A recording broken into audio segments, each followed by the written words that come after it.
Saludos, bienvenidos a la lectura gnóstica del Nuevo Testamento. Continuamos con el Evangelio de Juan, capítulo 3. Jesús y Nicodemo. Había un hombre de los fariseos que se llamaba Nicodemo, un magistrado de los judíos. Un hombre, fariseo y magistrado. Este vino a él de noche y le dijo: Rabí, sabemos que has venido de Dios como maestro, porque nadie puede hacer estas señales que tú haces si no está Dios con él. Pues aquí encontramos un nuevo detalle que diferencia este evangelio de todos los anteriores, y es que no es Jesús quien se presenta por primera vez como alguien divino, sino un magistrado quien se lo dice: tú eres Dios. Esto lo asegura este personaje noble, por supuesto, a partir de estas señales que nos va repitiendo. ¿Qué señales? Por milagros lo único que hemos visto ha sido convertir presuntamente agua en vino.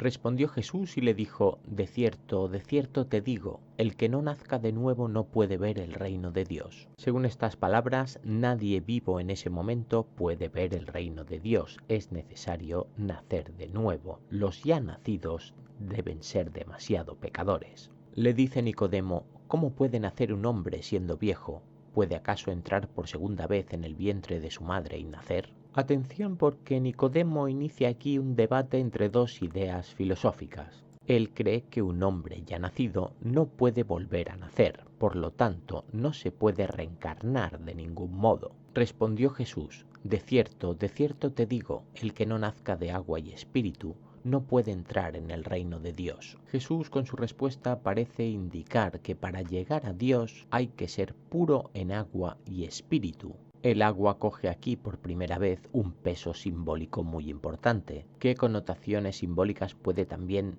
tener el espíritu en ese momento? Para ellos, creyentes de esta religión, todo espíritu es dado por Yahvé. Como todo, aunque concretamente en ningún momento hemos visto una religión que se base ni le dé importancia alguna a la espiritualidad. En cambio, Juan parece ir dando pequeños pasitos hacia esto. Lo que ha nacido de la carne, carne es, y lo que ha nacido del espíritu, espíritu es. Pues sí, complica Juan sus versículos, pero a la vez son jugosos, interesantes de descubrir qué nos dice. ¿Qué puede nacer de la carne? Lo carnal, lo que no tiene más importancia que el placer inmediato, los sentidos, el deseo, lo animal. ¿Y qué es lo que nace del espíritu? Lo espiritual, lo contemplativo, lo sensitivo, lo racional, lo intocable pero no lo insensible. No te maravilles de que te haya dicho: os es necesario nacer de nuevo. Estáis muy lejos de la espiritualidad.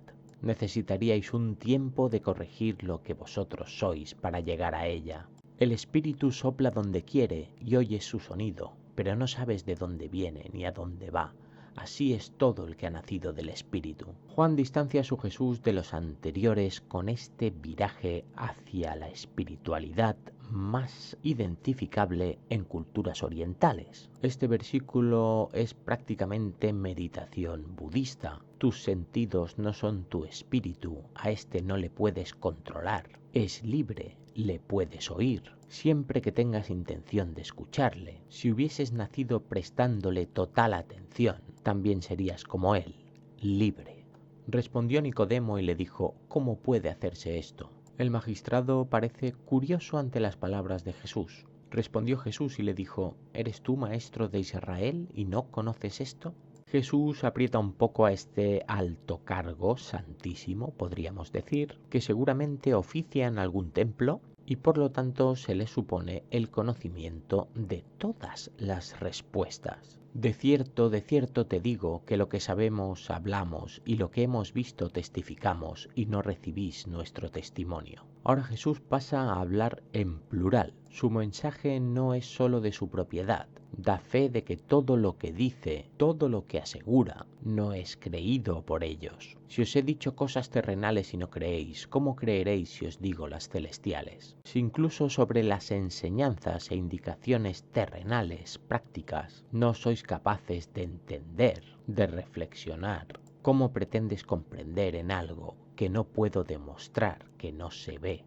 Porque nadie ha subido al cielo, sino el que descendió del cielo, el Hijo del Hombre.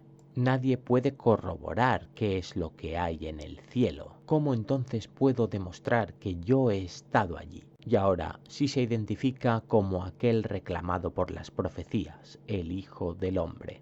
Y como Moisés levantó la serpiente en el desierto, así es necesario que el Hijo del Hombre sea levantado. Juan, además de ser el mejor escritor de todos los que hemos leído hasta ahora, es también un filósofo y un poeta. Crea metáforas. Hemos leído a Moisés, no nos ha hablado de ninguna serpiente más allá de aquellas que mordían a los judíos. ¿Cuál es esta entonces que levantó en el desierto? Solo puede ser una metáfora de este pueblo. 600.000 vistos desde el cielo, una serpiente. Y con esto parece reivindicar lo que hacían los otros, las enseñanzas de Moisés, la ley, para que todo el que cree en él tenga vida eterna. El mandato de Dios es que levantéis al Hijo del Hombre, solo así tendréis vida eterna.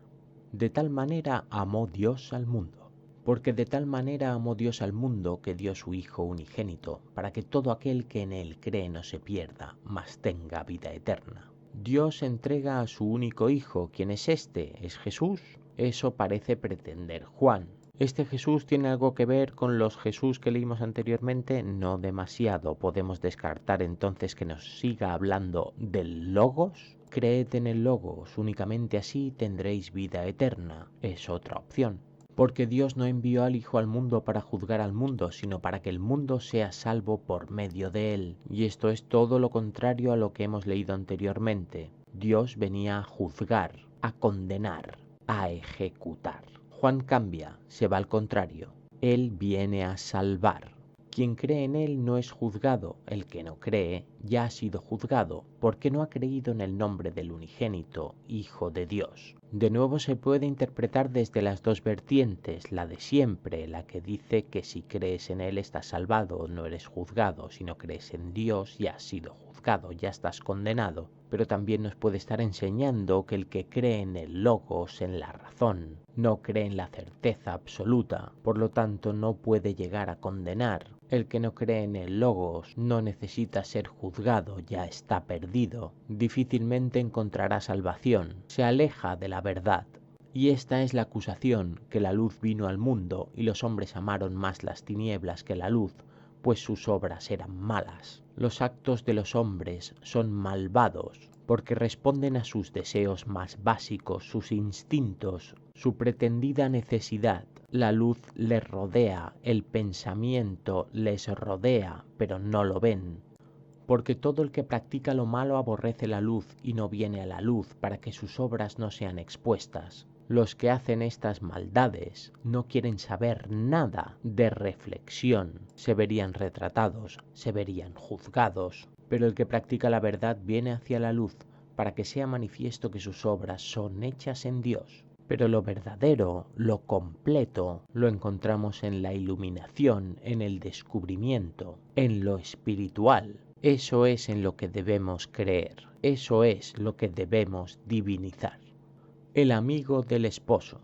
Después de esto Jesús fue con sus discípulos a la tierra de Judea y estaba allí con ellos y bautizaba. Jesús suma adeptos y practica esta ceremonia del bautismo donde el elemento importante es el agua. También Juan estaba bautizando en Enón cerca de Salim, pues había allí muchas aguas y acudían y eran bautizados. Por lo tanto, esto del bautismo no ha sido improvisado por ninguno de los dos, sino que obedece a algún ritual. Nada extraño cuando el agua es uno de los elementos más reverenciados por todas las culturas de la humanidad, nuestra vida. Porque Juan todavía no había sido echado en la cárcel. Fijaos que Juan abiertamente ya nos indica que sí, que lo que él escribe ya es lo que conocemos todos. Todo lo que ocurrió en los anteriores ocurrirá también aquí. Pero lo que él ha venido a explicar es algo distinto. Se originó entonces una discusión de los discípulos de Juan con un judío acerca de la purificación. Esto tampoco es nada extraño cuando las normas de Moisés están claramente escritas. Lo que están haciendo tanto Juan como Jesús no concuerda con nada escrito en la ley. Y se acercaron a Juan y le dijeron: Rabí, el que estaba contigo al otro lado del Jordán, de quien tú has dado testimonio, he aquí que bautiza y todos acuden a él. Pues estos parece que han venido a decirle a Juan que no es el único que bautiza, sino que el otro, que ya lo conoce, que también lo está haciendo en otro lugar, que esta nueva línea de creencia parece que está cuajando. Respondió Juan y dijo: no puede un hombre recibir nada si no le ha sido dado del cielo.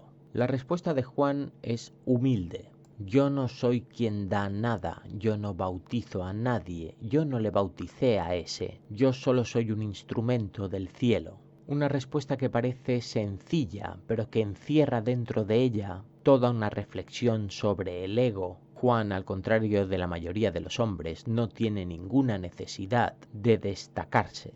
Vosotros mismos me sois testigos de que dije: yo no soy el Mesías, sino que he sido enviado delante de él. Juan no tiene ambición, él bautiza y enseña por generosidad. El que tiene la esposa es el esposo, pero el amigo del esposo, que ha estado a su lado y lo oye, se alegra en gran manera por la voz del esposo. Así pues, este gozo mío ha sido cumplido. Uno no puede pretender tenerlo todo. Aquel que consigue algo con placer, con honestidad, debe causar en nosotros satisfacción, no envidia. Aquel que merece, debe merecer. Él debe crecer y yo menguar.